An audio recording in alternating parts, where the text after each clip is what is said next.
Welcome to Small Business, Big Network, the podcast for small business owners who want big results from their networking. I'm Liz Drury, a freelance voiceover artist who knows that if you're not working, then networking could help. John DeYoung is the founder of Alley Cat Marketing and also iGetYouFound.com. John's specialty is in helping businesses to grow their Google reviews, and this also has the effect of growing their network. Thank you very much for being my guest on the podcast today, John. It was my pleasure to be here, Liz. Now, your business is all about marketing and people getting found. Have you always worked in the marketing sector? Well, I like to say that I've been sales and marketing all my life. My father owned a business from the time I was 9 till about 15, and then we went through a bankruptcy. But I've been showing people things that they want, and then allowing them to make their own mind for 45 years. So like that's what sales is, right? Sales and marketing. And what was it that attracted you to work in that field? Well, I didn't, I come from a Dutch family, actually. I'm the first generation born in Canada. And so when you come from a family of immigrants, you just got to make things work, right? And I did not want to spend money on a college education or university without knowing exactly what I wanted to do. So I went into sales, and so I never found anything better. Nothing that I wanted to spend 40, 50, or $100,000 on an education. I mean, I've paid for an education over the years through experience, but yeah, that's how I got into it. Yeah. So what is it that you love about the sector that you work in?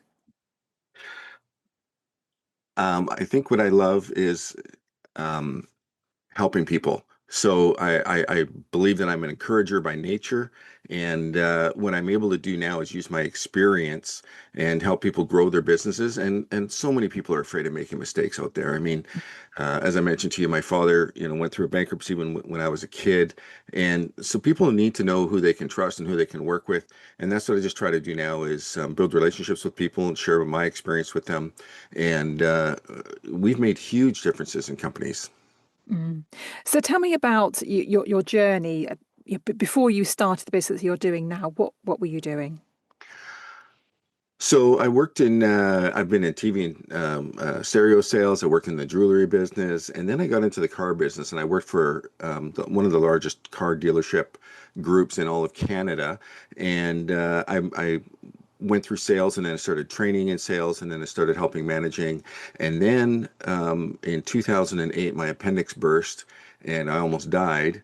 And then my boss was calling me while I was in the hospital saying, "When are you coming back to work, John?" Now, Wow. yeah. In hindsight, I guess that's a compliment, saying I'm very valuable to the company and I need you back. But at the time, it just looked like a money grab, and he didn't care Mm. about me or my family, and just wanted me back at work. So yeah, so at that point in time, I went back to work, and as a manager, my job was to measure my performance and the performance of my staff.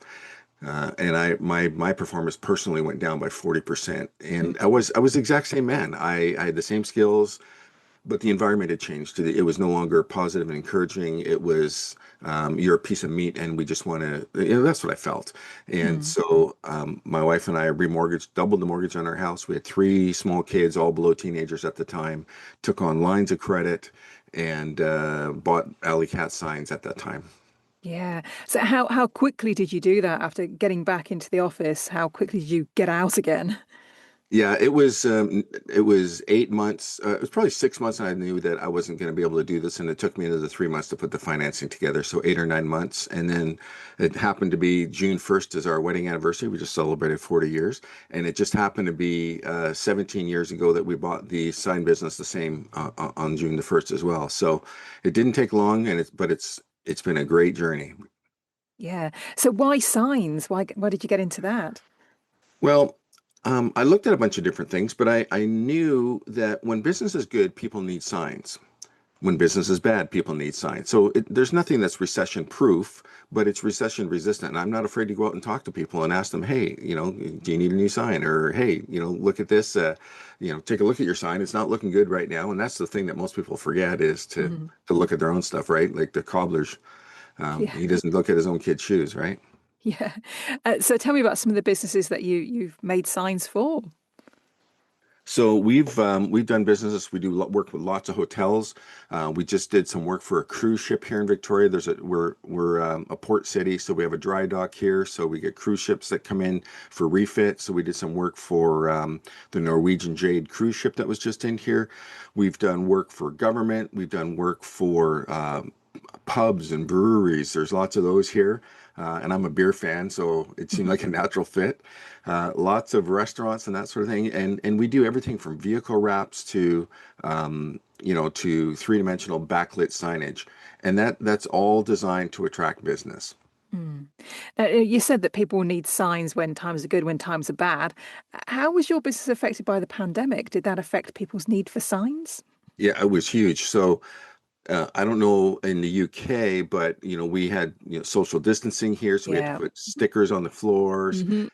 in lineups. I was putting stickers in hospitals to keep people, social distancing, schools, acrylic or plexiglass shields, or yeah, so that sort of thing. You call them something different there, perspex or something like Hmm. that. Yep. So it really drove business down, but that by that time I had already figured out that you need Google reviews to be successful in business. So I pivoted into digital marketing, and I had already had a couple hundred Google reviews, and so I'm actually kind of known as an expert in that field.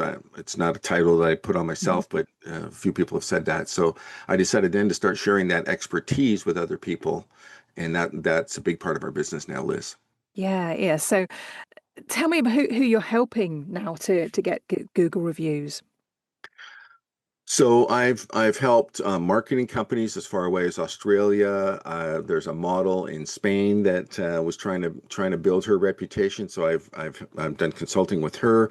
Again, this was the really natural pivot. All those hotels, the government, Mm. the breweries, the pubs, uh, everybody who needs to build their reputation, and that's everybody. I'm able to help. And so when you look at it, I know I love the title of your podcast, Small Business, Big Networking. Mhm. Um, Reviews or your reputation is simply an online form of networking, isn't Mhm. it? Absolutely. Yeah, yeah. Yeah. And I think it's something that people often overlook. Do you find that? Oh, absolutely. I literally have a client right now who sent me beautiful graphics that he's had AI help him to design, and for his um, particular business, but he hasn't done anything about getting an online presence. He hasn't doesn't have a Google business profile. He's got a very minimal website, and it's all great to have a website, but if no one finds you, it's pretty much useless, isn't it? Hmm. It's like getting all dressed up to go out on a fancy date, but no one ever comes to pick you up. Like, doesn't matter how good you look at home, you've got to be out there where people are going to find you. So that's what we do. People are often putting the cart before the horse. Yeah. So how are people finding you? How are they finding about about what you can do for them? Yeah, so two things. One is we because I started asking for Google reviews many years ago, I built up basically 800. We have over 800 five-star Google reviews. So if you took the top five sign companies or marketing companies in my city, and we're a city of 800,000 overall. Um, w- you put all five of those together, they don't have as many as we do. So we show up. We're actually number one in Canada, and that's simply a matter of asking. So Mhm. that's one of the ways that people find us. And then, of course, when you're doing business with other people, networking is also a matter of asking for who do you know that might be interested in this, or who do you know that needs help, or did you know? And this is a really important thing. Did you know that we also do this? So you get your foot in the door, possibly with the signs, for instance, with my business. But did you know that I can also help you get found online? Oh no, I didn't know that. And then because I already have a relationship, and these people have done business with me before, it's so much easier to break, the barriers are gone already, Liz. Yeah, they already know you and trust you. Exactly. Yeah. Yeah, yeah, yeah. So when somebody comes to you and says, "John, help me to get found," what do you do for them? Or what form does your help take? Yeah. So the very first thing that you need to understand is, where are people looking? So when you are in a new, you were told me you were just out of town for the weekend, and I'm presuming that when you went to that town, you were looking for a restaurant. But everybody does this. We all pick up our phones and we're looking for a restaurant, and we want to go to a good one. We don't want to go to a bad one, so we search on Google. Now, you might search, if you may have an iPhone, you might be searching on Safari, but Safari actually uses Google as their search engine. Most Hmm. people don't know that. So when you are able to get found on Google, which is where 90% of the searches are happening, it used to be 94. That's where we help you with your Google business profile. Your Google business profile needs to be optimized because Google uses its business profiles that it provides to clients that you have to fill out. It's completely free, but it's the most valuable tool that you can possibly have. So we optimize your Google business profile for you, or I've got free training on my YouTube website or my YouTube site that teaches you exactly the same things that I do for my clients, some of whom are paying 500, 1,000, $5,000 a month, depending on what scale they want to do. But you can do all the exact same things if you want to. Yeah. And so what kind of difference are you making to your clients? What are they seeing? What results are they seeing? Oh, they're getting calls. They're getting clicks on their website, so people go there and they find out more information. But there's something that's going on now that's called a clickless contact, and so people don't even click through and go to your website anymore. When they find you on your Google Business profile, that that single card that comes up usually on the right hand side, it's got your photos, it's got a map, it's got your phone number, it's got your number of Google reviews. If people like what they see, they will just click on your phone on the phone number, and because most searches are done on mobile, people are Mm. just going straight through to and calling you right away, so they're getting results. Now, I have I have multiple clients that I've been able to get from below page 20 all the way up to the top of Google or in the map pack. I had one client, and we talked about, or I mentioned AI earlier. I had one client that we were using an AI tool to optimize their Google business profile, and I've gotten them from page 20 to like page 4. But AI is artificial intelligence. We're on a podcast now, so you can't see my hair, but I've got a lot of silver hair and a white goatee. This 45 years of experience has given me wisdom that an AI simply doesn't have. An AI has artificial intelligence, it has knowledge, but it doesn't have the practical experience for applying that knowledge in a true business situation. So I was able to make one tweak to a friend of mine who's a realtor, and I got him an 8,477% increase in his Google Whoa. visibility with just one tweak. And the AI couldn't figure that out, but I could. Mm. So getting clients, from page 20, from page 10, from page 2, you are persona non grata. There's a funny saying in the marketing business, the best place to hide a dead body, it's on page 2 of Google because nobody looks there, right? So if you're not on page 1, you're not getting found. So that's what we do. Now that can take 4 months, it can take 6 months, it can take 1 month, it can take a year. Hmm. We need your participation, and I can't tell exactly what your competitors are doing, but I tell you what, most people are not doing this. So don't worry about your competitors. Start focusing on what you need to do, getting your Google business profile optimized and getting Google reviews on a regular basis because Google only looks back 90 days at your reviews. That's all that they count towards your visibility, towards the algorithm. So if Liz, if I posted my Google business profile as a public speaker, and I had 200 Google reviews because I got such a wide swath of experience, but and then I stopped getting Google reviews, and then some new up and comer came and got 5 reviews a month, 5 new reviews a month. They could literally pass me because their reputation is building on a regular basis, and Google wants to present you the the the businesses that are constantly working, that are constantly improving their Google business profile. So a new up and comer can pass a tried and true business if they get stale. We just had a company here in Canada go out of business. It's over 300 years old, the Hudson Bay Company, because they didn't keep up with the times, right? Yeah, that's really interesting. So once you started getting those reviews, you can't stop basically. You've got to keep getting new ones. Absolutely. And really, why would you want to? But Mm. yeah, I do have a client that the ownership changed and they were only spending, under $500 a month with me, but they decided that they didn't want to continue on because they saw it as an expense. Where really, Liz, the expense is not the $500 a month they're spending on their digital marketing.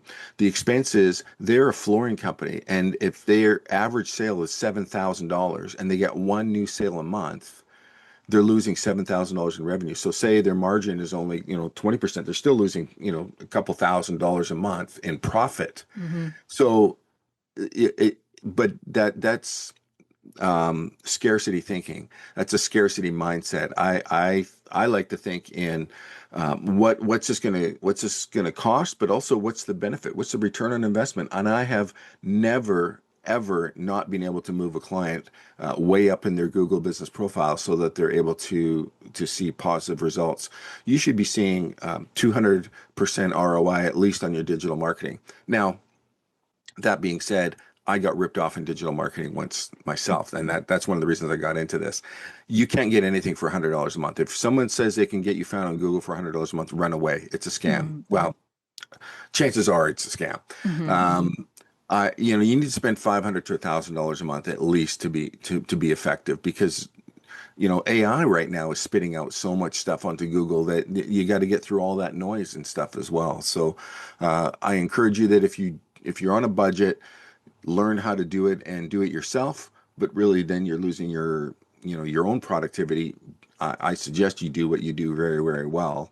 I don't think AI is going to be replacing people doing voiceovers. I've seen so many, it's getting better all the time, but AI doesn't replace the personality, No.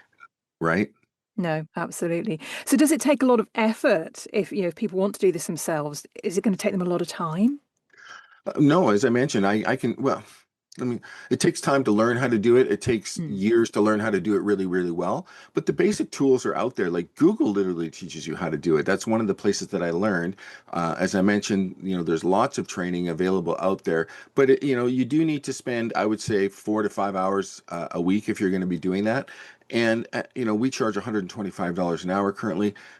If your time is worth that, then you should really be subletting this out to someone who's an expert because you're going to get a much higher rate of return on your investment. But yeah, you need to spend several hours. And this is, people mistake posting on social media as digital marketing. That is not digital marketing.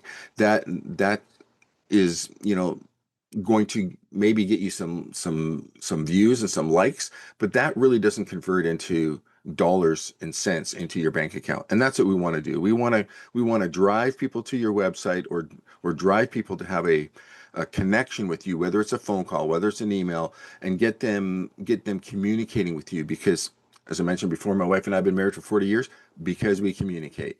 It's not always good, right? We have arguments, but and that's the same thing with your clients. Like you can have disagreements, you can have negative Google reviews. I think negative Google reviews are a great thing. It opens up a dialogue. You get to find out what your problems are. You Mhm. can solve it, right? Yeah, yeah. So once we've got these reviews, should we be doing anything else with them apart from just leaving them on Google? No, absolutely. You can repost those. So you can take a screenshot of that. That's a great place to post your reputation to YouTube Shorts and to, wherever your social media is. That's a great place to repurpose those. And we have we have what I call AI squared. So I mentioned earlier about AI is not it's a tool, but it needs to be married to actual intelligence. That's why I was commenting on the silver hair. Mhm. So I call it AI squared. So we teach our AI to use my marketing experience, and then we'll also teach it with your particular business profile, what makes your company strong, what sets you apart from your competition. And then we will use that to create posts for you on your Google business profile. We'll use that to create posts on your Instagram and your Facebook and your even LinkedIn. We can link to all of those social medias and even use your Google reviews to push out your reputation there. Hmm. Now, obviously, we're talking about Google reviews here, but is it worth also collecting reviews on places like LinkedIn, for example? Absolutely. It depends on your clientele. Mm. Where are most of your people finding you? Now, I find getting Google reviews is best for me because it works for my business to business customers and my business to consumer customers, and everybody looks at it, and it's the most central place to find it. But a lot of my customers are more mature. We do a lot of residential and that sort of signage as well for addresses for homes. And some of those people don't have a Gmail address, and you can't leave a Google review without either a Gmail or a YouTube login of some sort. So I get Facebook reviews. Those are good as well. So you can, and we can set it up so that the reviews can be chosen by the client where they want to leave it. But 99% of my customers just send a link for Google because most people will do it or figure out how to do it.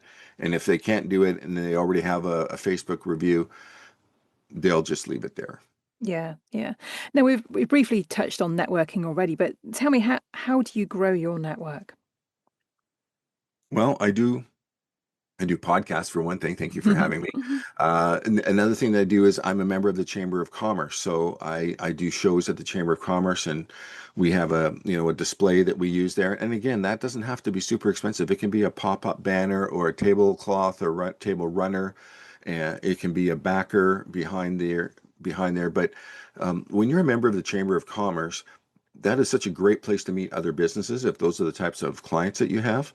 But it also gives you recognition locally. So we were actually Chamber of Commerce silver medalists last year for Business of the Year. So you can't enter you can't be nominated for that unless you're actually a member. So that's one of the things that we do. I've actually knocked on doors before. So and I wear again, this is audio, but I'm actually wear a lanyard around my neck, and it has a Google card in it, and an ID, and then so people see me walk in. Oh, you're from Google, or you represent Google, and everybody knows that they have a need. They're also very fearful of making a mistake to solve that need, but yeah. So I'm always networking, right? And what do you get from the networking? What comes of it? Yeah, so I get people who are interested, and then so I send them to my YouTube channel, and they can get free information there. And the I find the thing that works best with YouTube is that they get to see my face because you make an eye-to-eye personal connection, even though it's just an image on the screen. A, they know it's not AI. Mm-hmm. B, that they know that I'm a mistake who you'll hear me stutter and say and things like that. So I'm a real guy, trained as a sales and marketing person who then expanded into digital marketing. So my skills are based on years of experience. They're not, people aren't looking for a better version of themselves. They're looking for expertise that they can hire and then help them to present themselves as who they are. I think the great things about themselves and their faults. I think no one's expecting perfection. In Canada, we're known for being very, very polite. So I don't ask for 5 stars because I know most people, if you ask for 5 stars, they're hesitant to give you something. But if you say something like, "Hey, if you think it's appropriate and you're really happy with the work that we were able to do for you, Liz, would you mind leaving us a 4 or a 5 star Google review?" So I'm not assumptive. I'm not Mm-hmm. in their face. I'm polite. I'm giving them a way out. And by the way, if you ask for a Google review once, I wouldn't expect to get one. I ask 4 times via email, and I know you and I communicated a little bit by email, and I screwed up on one of my emails, and I had the timing wrong because we were across the pond. But if we send things by text, people open text at a rate of about 90%. They open emails at a rate of about 40%. So sending a Google review request after you finish with a client via text is going to give you a way higher chance of getting a Google review. Or actually any communication, whether it's an appointment or whatever thing you're trying to communicate. Texting is a great way of doing it, especially if they already know who it's coming from. If it's a cold text, no, Mm-hmm. that's why we're getting all these laws in Canada and the United States, because people are getting all this spam text, Yeah, right? yeah. Nobody wants that. So No. my final question then, John, if people are interested in finding out more about what you do, what is the best place for them to find you? Thank you so much. I would suggest you go to my website that is igetYouFound.com. And there I have what I call the I Get You Found playbook, and it shows you exactly what I do with my clients, how to get Google reviews, how to get found online. And then we have a third product that we didn't talk about, but it's about how to get clients to buy from your website. And it's just a little tool, and it increases website conversion by 42%. So igetYouFound.com. And if you're there, you'll just put in your name and your email address, and we will automatically download our Google Playbook right to you. Wonderful. That sounds very generous of you. And thank you for being my guest, John. Thank you, Liz. You have yourself a great day. Thanks for listening to Small Business, Big Network. If you found this podcast useful, please do rate, review and subscribe. And don't forget to share it with the rest of your network too.